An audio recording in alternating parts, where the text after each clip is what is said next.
Polly Boyko reporting to us there from the Thames. So what's the next big thing, by the way? It's called 5G. Have you heard of it? Everybody's talking about it. Frankly, I'm not the techiest guy in the world, so I actually had to Google it this afternoon to find out more about what 5G, what is 5G?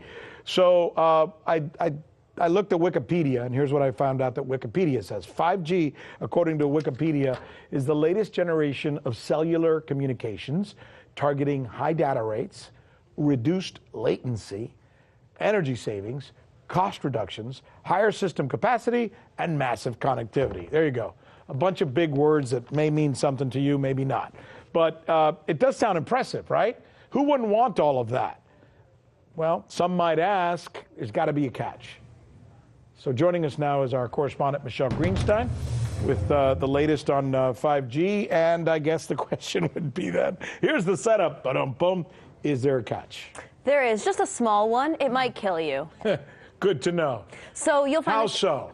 Well, a few days ago, actually, a group of scientists, doctors, environmental organizers, and concerned citizens got together and they called for the urgent stop to the deployment of 5G. They said that it's been proven harmful to human bodies, that this is an experiment on humanity, and that this should be called a crime under international law. Let's talk about today's technology, what we have going on today. Your phone is constantly sending magnetic fields in and out of each other. Whether or not you're receiving a notification right now, all of our digital tech sends this data back and forth, right, using these invisible microwave radiation signals, aka radio frequency radiation. Right. That's today's tech. We have every cell tower, every router constantly pulsing with radiation, whether or not you're using it. Science shows that this causes DNA damage, cancer, among other things. But don't take my word for it. And that's just with 4G. That's just with today's technology. Before we get to 5G, right now you got some of it, but not that much. Let's listen to what Dr. Sharon Goldberg has to say. She's a clinical researcher and an internal medicine physician. This is what she has to say about what we're using today. Wireless radiation has biological effects, period. This is no longer a subject for debate when you look at PubMed and the peer-reviewed literature. These effects are seen in all life forms: plants, animals, insects, microbes. In humans, we have clear evidence of cancer now. There is no question. We have evidence of DNA damage, cardiomyopathy, which is the precursor of congestive heart failure, neuropsychiatric effects. So if 4G is already doing some of this, and I imagine if somebody walks around all day with their phone next to their head for hours upon end, they might be doing some damage to themselves. But let's get beyond 4G. How much more potentially dangerous will 5G be, and why? Well, here's what's really dangerous about 5G. I mean, it's being sold to us as super awesome. You know, your toaster can talk to your door lock. It can talk to your self-driving car. Like, you have a thermostat in your home that knows when you're home. You have these smart homes. Like, it just really sold to us as being awesome. But the downside is that with this rollout, it will be impossible to exist in a city or to walk outside without being exposed. There's going to be a cell tower in front of every few houses. And this means that your personal choices, whether or not you personally use a cell phone or hold it 10 inches away from your head, that cannot escape you from your radiation exposure. So let's listen to what Dr. David Carpenter, another public health physician and actually a signatory to this international appeal, had to say. I asked him about the safety testing that's been done with this 5G rollout. Okay. There's been no safety testing of 5G.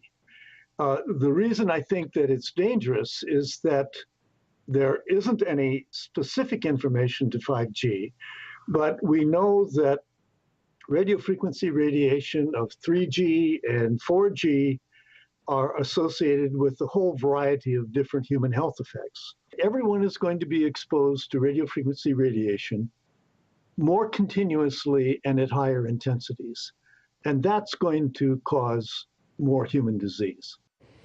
So if I was your big brother or your dad, and you're being a little younger than me and probably have a little more awareness of this stuff, and I asked you, So when you describe 5G, for those in the audience that maybe don't understand it, it's like this Alexa thing that's being sold to us. It's this thing in our homes where, as you said, our toaster's talking to our phone and our phone is talking to... The Internet of Things, right? So, I mean, if you go online and Google Internet of Things, it's just like utopian Everything is vision. connected, right? Everything, yeah. Sounds super amazing. That's what 5G will eventually hope to become. Exactly. And you're saying... it's too much. It's too omnipresent. Well, I'm saying that there should at least be a public debate about the health effects. And the fact is, the government is completely not jumping on the ball. I mean, because of the Telecommunications Act of 1996, which says that no state or local government can regulate the placement of any cell towers regardless of environmental effects. Right. That has really laid, there it is right there, that has really laid the groundwork for this toxic infrastructure. What is that we're looking at? I mean, I hate This is the Telecommunications Act of 1996. It's long. Why am I reading it?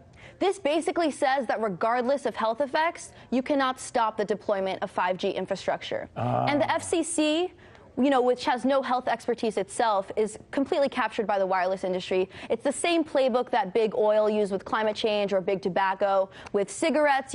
They're really deceiving the public and selling this to us as something that doesn't have a lot of risks. But who hasn't been fooled?